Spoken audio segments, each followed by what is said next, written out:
Nic Roeg's masterpiece Don't Look Now, first released in 1973, deals with trauma, skepticism, intuition, and grief. It showcases masterful literary adaptation, taking its original concept from the short story of the same name and premise by Daphne du Maurier, but elevating the original text through its well-crafted, slow-burn horror narrative, reminiscent of Alfred Hitchcock's classic techniques.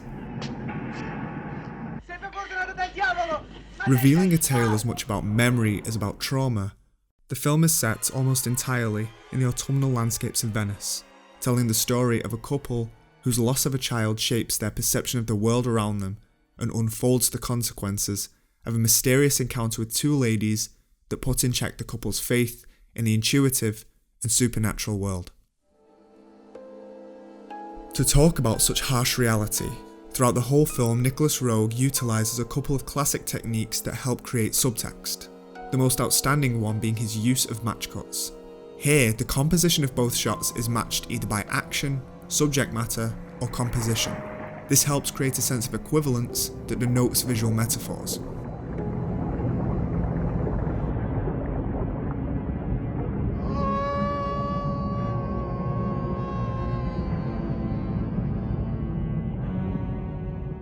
In Don't Look Now, this technique shines in its overture scene.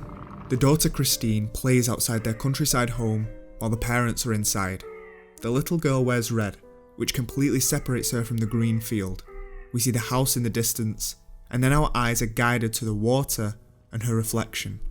An abrupt cut takes the spectator back inside the country home, where match cuts on action help establish an emotional connection between characters.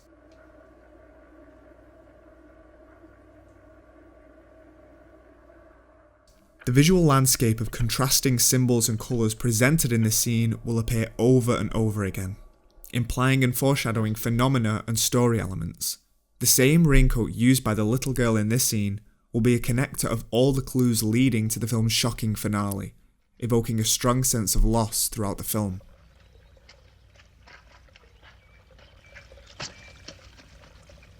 Another important element of the film is its transformation of the dazzling city of Venice into a gloomy, damp and maze-like setting.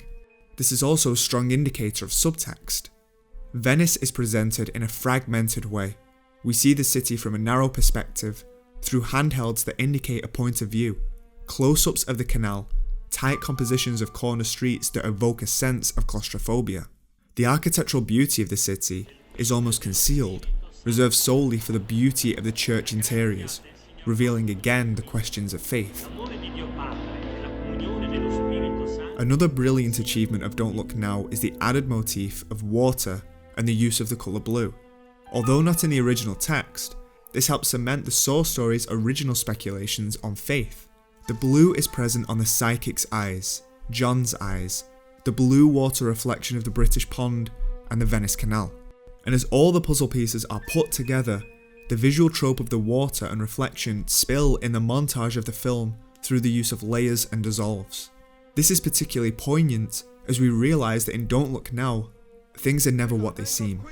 As images rise to the surface and reappear in new and outstanding ways, Don't Look Now invites us to ponder on the possibilities and wonders of the cinematic medium itself. The storytelling methods used in Don't Look Now are non-linear. The film transports the audience between past and present moments, using the edit to re-signify scenes as the story unfolds.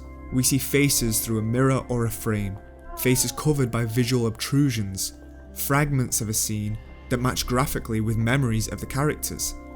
This strong visual scheme creates motifs in the composition, and as the film gains momentum, it allows the audience to piece together the visual clues, watching the plot spiral out of control.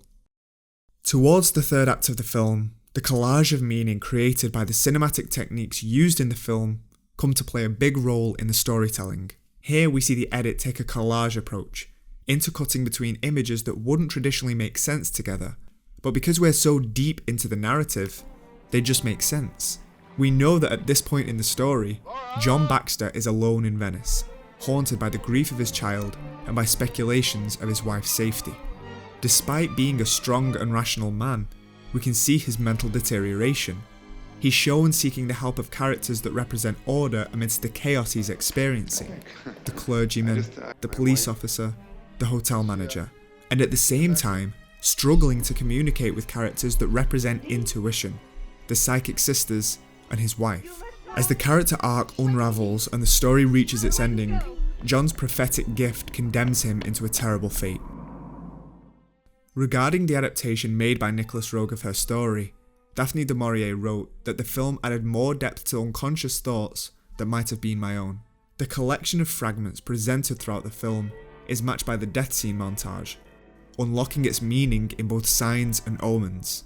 And at that point, the film completely resignifies the red raincoat, the photograph, the canal waters, the church, and the journey that leads to that fatal moment.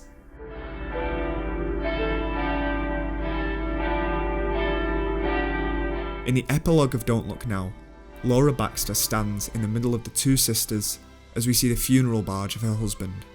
Her facial expression is enigmatic but tranquil. A crown of red roses is at the forefront of the scene, and we are again invited to look closely at the overall film grammar as we ask ourselves, how do we change the inevitable?